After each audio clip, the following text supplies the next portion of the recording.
Well, I'm glad that's over. That was painful. What a rubbish game. That was so boring. Look at the momentum here. What happened in this second half? Genuinely. Oh, it was so bad.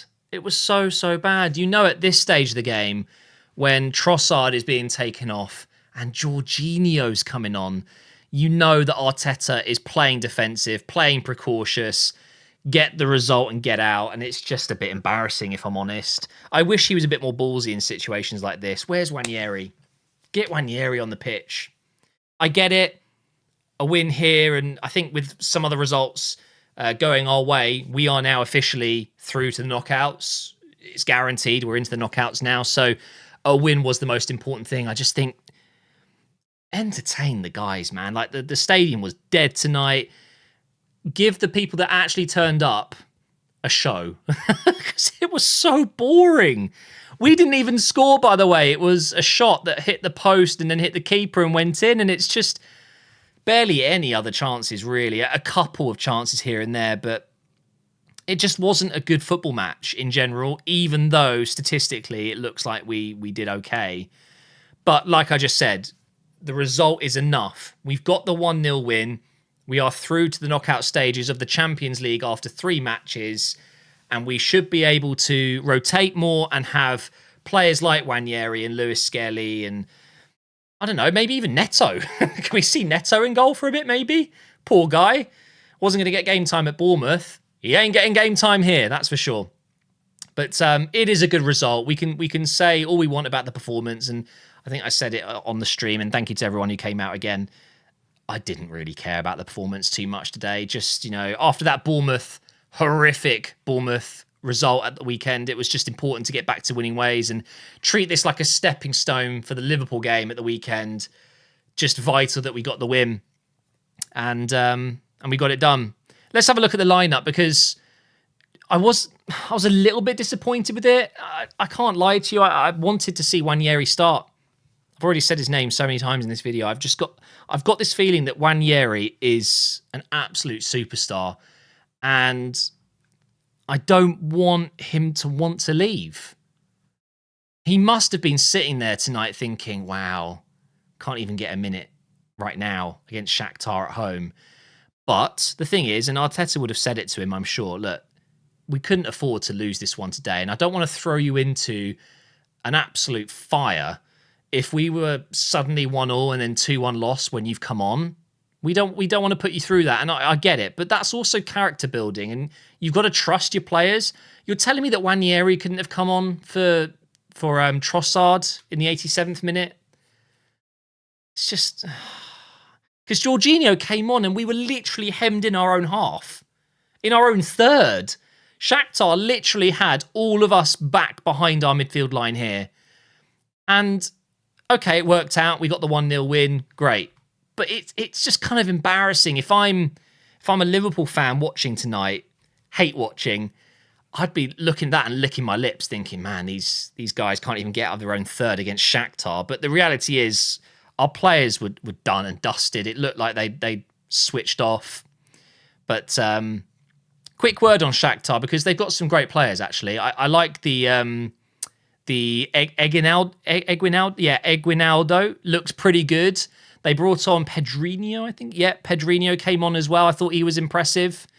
I felt for their keeper, actually, because I think otherwise he was pretty good today. He was actually their best player, rating-wise.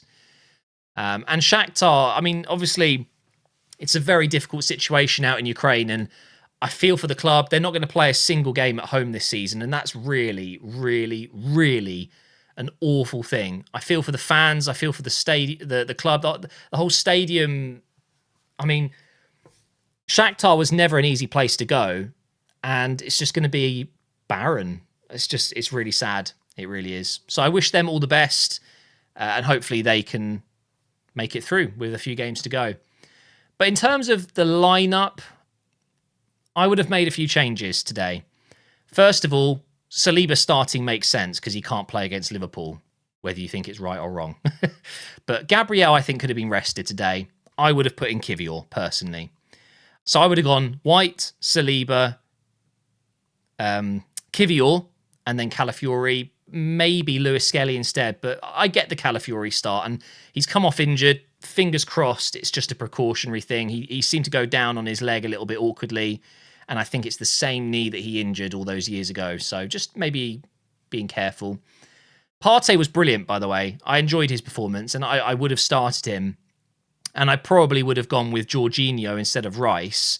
And then I would have had Wanyeri instead of Jesus in the middle. And then I probably would have had Trossard on the right or Martinelli on the right, and then Trossard on the left or Martinelli on the left, just either one of them. Or even Sterling on the right and Trossard on the left, Martinelli on the left. Either way, I would have rotated a little bit there and then Havertz up top, I guess. Maybe Jesus up top, but we need to talk about him as well. Put it this way. Couple of changes I would have made there, and I think we would have been fine still. And I think, again, this was just an example of Arteta just being cautious. You know, we've just come off a bad result at the weekend. Just get the job done today, and also get more minutes in the tank for the big one against Liverpool. Jesus. I've got to be careful here because typically these are 10 to 15 minutes long. I could go on for hours about what I don't like about Jesus. But also what I do like about him, because look, put it this way, Jesus came in at the kind of the midway point of this transformation of Arsenal Football Club in recent years, right? He was a kickstarter for the latest push that we've been on. And he's already been outgrown. I think what we're seeing is exactly what happened at City. They started this huge project a decade ago, and halfway through, Jesus comes in as a young Brazilian player, and he gives them an edge, something different, and then he ends up playing on the wing. He ends up unhappy. He's not getting minutes as a striker at Arsenal Football Club, and he shouldn't be. He can't play through the middle like he does at the moment. He takes on his man too much, loses the ball too much. He's very similar to Martinelli in that way, just head down. Let me try and run through the whole team. It's really frustrating to watch, and you know what? It can work. And that's one of the reasons I like Jesus. He is, at times, very, very good with his dribbling, and his press is incredible. He's definitely one of the highest pressing attackers I've ever seen. And he wins the ball back a lot. And he's versatile because he can play on the wing. But that's the problem as well. I think, unfortunately, he is, just like it happened at City, he's going to be a winger for us. And I don't think he wants that. We need that number 9 shirt, please. I think Jesus would be gone in the summer for me. I wouldn't sell him in January unless there's a replacement there and then. But I think Jesus probably needs to be moved on. Because Sterling, on loan, I would have rather he played on the right. I thought Sterling came on and did some good things, actually. I thought he was okay. Nothing special. Trossard, very up and down season. Some games he's been really good. I thought last season he was one of our big game players. But he's really letting us down this season. I thought today he was pretty poor again. He's missed his penalty with a shocking soft shot down the middle. And, obviously he's got the red card against City. He's given Saliba's red card, an easy red card in the end. Oh, it's so annoying because I would have given a yellow. I think the ref was right originally. Why is VAR intervening when it's not a clear and obvious mistake? But it was Trossard's suicidal ball backwards that caused that, and he needs to step it up. He's a really good player, and I don't like what I'm seeing from him at the moment. But to end this review, just a quick one today, because it's not the most exciting one, is it? I just want to give huge props to Martinelli, because whilst the goal isn't his, it is his. He did very well down that left side today, and I thought he was our best player, along with Partey and Raya as well, with some good saves at the end. But well done to Martinelli, because people like me have been very critical of him. Rightly so, though. I believe he hasn't been the same player that we had 2 years ago. I want to see more of what we saw today. I want him being direct and running at players, but just get your head up. Just get your head up, man. And honestly, I think we'll see the best of him if he continues on this current trajectory. His form is much, much better. And I think a huge portion of that is down to Calafiori. And I swear, if he's injured for a long time, we're in trouble, because Calafiori stepping into that midfield role and also covering on the left side, as always, as a left-back should always do, he is enabling Martinelli. He's giving confidence to Martinelli to get further forward, which Timber on the left and Tomiyasu on the left can't do. And obviously Zinchenko is a liability. So Martinelli ends up defending. So I think Calafiori really has unlocked Martinelli, getting him in these positions. And obviously when Saka's back fit, cutting inside, and Erdegaard's occupying this pocket of space again, I think with Timber as well, we'll be back to our best in no time. We just need our players fit. But ultimately, guys, we're through into the knockout stages, and we can now rotate the team and not worry too much. And it was a 1-0 win.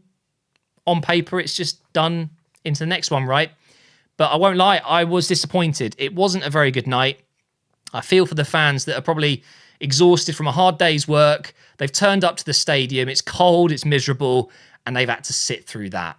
It wasn't a good night, but 3 points is 3 points, and we take it.